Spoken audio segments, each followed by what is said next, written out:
Could anything be worse than being part of a dysfunctional family? This is the question that haunted Alex Godwin every single day of his life. His typical day started with family drama and ended with drama. Either the same chaos that had erupted at dawn or some twisted mutation of it that had festered throughout the day like a wound left untreated. When Alex was younger, he genuinely believed his house was the set of some elaborate reality TV show. A show where every member of his family performed from a carefully crafted script, their emotions exaggerated for dramatic effect. The only difference? The cameras never stopped rolling. Ever. In this mansion of madness, Alex had one sanctuary: his room.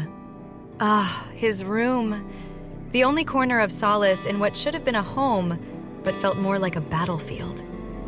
Every other space in that grand house was a disaster zone, crawling with servants who scurried about like frightened mice, desperately trying to avoid the wrath of Alex's stepmother. And when the servants weren't scrambling for cover, she was prowling the halls like a predator, searching for her next victim to pounce upon. Thank God she had stopped invading his bedroom sanctuary once he hit puberty. Alex had always wondered what had turned his stepmother into such a cold, calculating woman. He'd seen photographs of her younger self.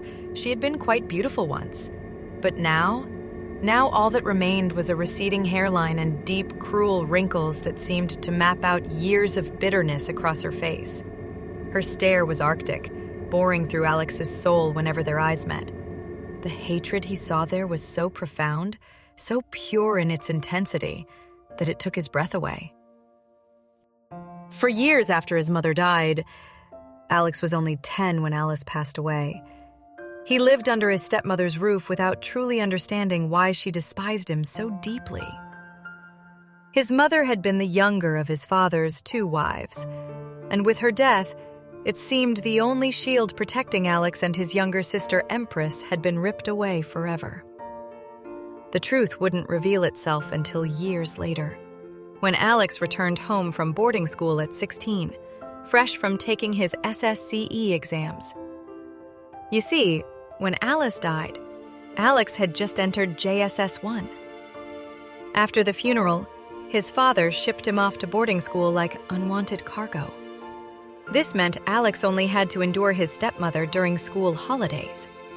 Even then, he had convinced himself that her harshness was simply her nature, strict but not personal. Though he couldn't ignore that she was never quite so strict with his younger sister. Her cruelty didn't truly pierce him until after his secondary education, when he was forced to live permanently with this strange, bitter woman. The revelation came on an ordinary afternoon. Alex had just finished lunch in the dining room and was about to clear his plates when one of the maids rushed forward to take them from him. Her sudden appearance startled him, and the plates flew from his hands as if they too were frightened. The sound of shattering porcelain echoed through the house like a gunshot. The young maid, barely Alex's age, began apologizing frantically, her voice trembling with terror. Still in shock, Alex kept telling her to stop.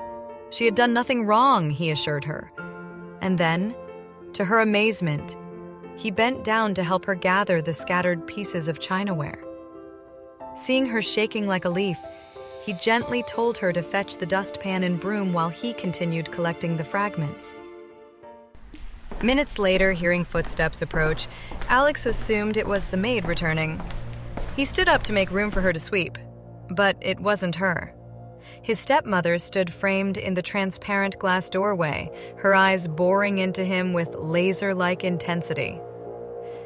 The chill that ran down Alex's spine in that moment was unlike anything he'd ever experienced. After what felt like an eternity of that soul-piercing stare, she glided toward him with predatory grace, stopping less than a foot away. For a split second, Alex braced himself for a physical blow, but nothing came. When he finally looked up and met her piercing gaze, she bared her teeth in what might have been mistaken for a grin. if grins could be so venomous. "So you come home and the first thing you do is start destroying things?" Her voice was silk wrapped around steel. "I don't blame you." "No, I don't." She shook her head slowly, savoring each word like poison on her tongue. "The only person I blame is Obiefune, who brought your slut of a mother into my home." Alex's face flushed red with rage, his hands balled into fists, trembling with the effort to keep them at his sides instead of launching them at this woman's face. "Alex," she continued, her voice dropping to a whisper that somehow felt more threatening than screaming, "you will never take the position of my son. He is the first son and the only heir in this family." With one last look of pure disdain, she turned and slithered back to whatever dark corner she'd emerged from. Alex stood there, completely dazed for more than 3 minutes.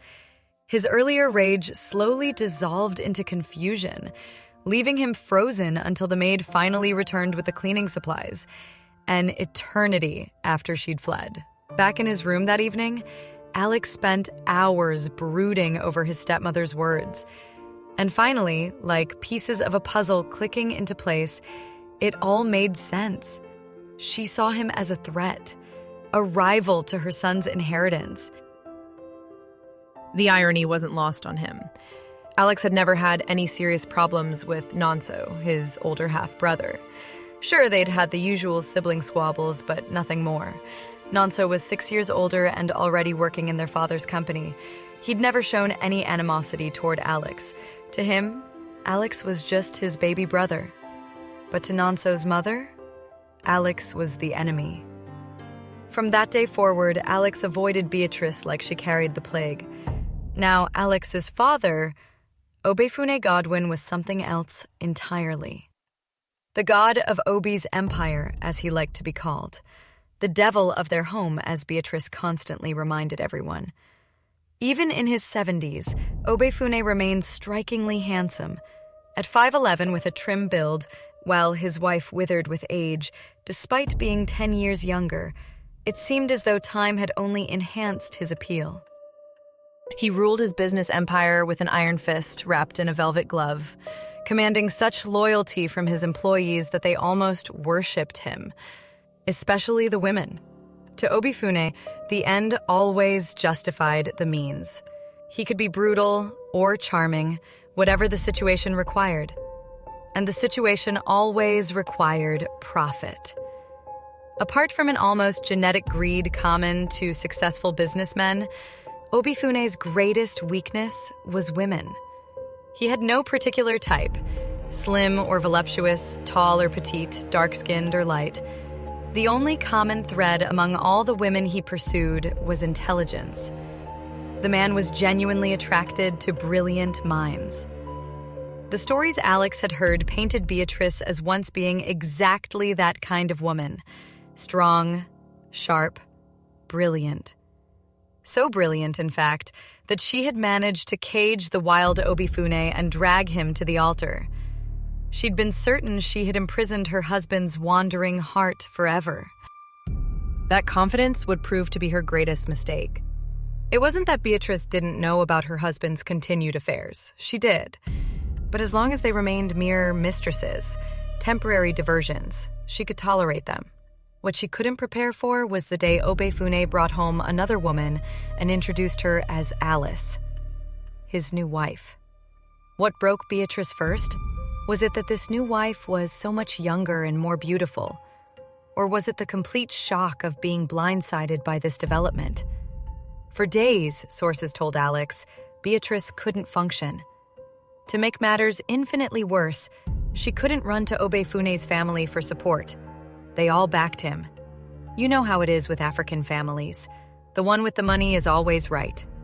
But their support wasn't purely financial. They genuinely despised Beatrice. When Obiefune had first married her, Beatrice had systematically blocked his extended family from accessing him and his wealth. They saw Alice as sweet revenge and offered their full support. Beatrice was completely cornered. Alice was already pregnant when she married into the family. At that time, Beatrice had already given birth to her 2 children. Nonso was 6, and his sister Jennifer was 4. After Jennifer's birth, Beatrice had entered early menopause at just 42. 6 months after the marriage drama that rocked the household, Alex was born. His mother was only 19 years old. 19! Though Alice carried herself with the maturity of someone much older. She was an economics graduate doing her national youth service in Obiefune's company when the 52-year-old businessman began his passionate pursuit of the teenage corps member. When Alice discovered she was pregnant, she wanted to terminate the pregnancy. But Obiefune begged her to keep the child, promising to make her his second wife. 2 years later, Alex's sister, Empress, was born. And what a stark contrast they made to Beatrice's children, who had inherited their mother's average height and heavy build. Alex and Empress were elegant. Taking after Alice's impressive height, she stood over 6 feet tall and maintaining slim, graceful frames.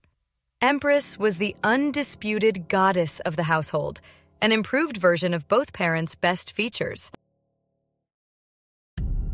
As for Alex, by age 11, he was already towering above everyone in the house, a carbon copy of his father's striking features. He was intelligent too, but to Obiefune's disappointment, Alex hadn't inherited his father's ruthless nature. The boy was, in his father's words, too soft. Alice, wife number 2, had successfully dethroned Beatrice to become the queen of Obiefune's heart. But her reign was tragically brief. 10 years into the marriage, Alice died under mysterious circumstances. She was only 30 years old. And with her death, the real battle for Obi's empire was about to begin.